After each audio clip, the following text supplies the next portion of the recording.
Throughout the summer, Democrats cruelly blocked COVID relief legislation in an effort to advance their extreme left-wing agenda and influence the election.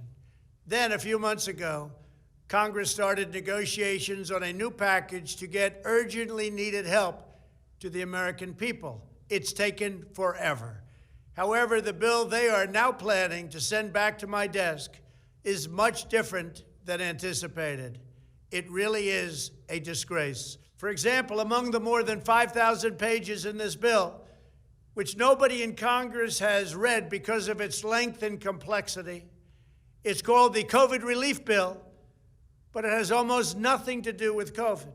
This bill contains $85.5 million for assistance to Cambodia, $134 million to Burma, $1.3 billion for Egypt and the Egyptian military, which will go out and buy almost exclusively Russian military equipment, $25 million for democracy and gender programs in Pakistan, $505 million to Belize, Costa Rica, El Salvador, Guatemala, Honduras, Nicaragua, and Panama, $40 million for the Kennedy Center in Washington, D.C., which is not even open for business, $1 billion for the Smithsonian, and an additional $154 million for the National Gallery of Art.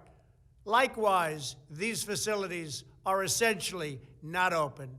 $7 million for reef fish management, $25 million to combat Asian carp, $2.5 million to count the number of amberjack fish in the Gulf of Mexico, a provision to promote the breeding of fish in federal hatcheries, $3 million in poultry production technology, $2 million to research the impact of down trees, $566 million for construction projects at the FBI.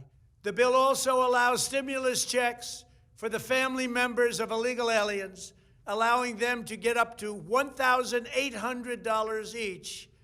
This is far more than the Americans are given.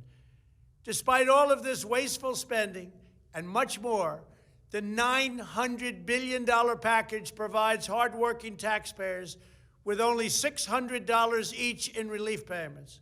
And not enough money is given to small businesses, and in particular restaurants, whose owners have suffered so grievously. They were only given a deduction for others to use in business their restaurant for 2 years. This 2-year period must be withdrawn, which will allow the owners to obtain financing and get their restaurants back in condition. Congress can terminate it at a much later date, but 2 years is not acceptable. It's not enough. Congress found plenty of money for foreign countries, lobbyists, and special interests, while sending the bare minimum to the American people who need it. It wasn't their fault. It was China's fault, not their fault.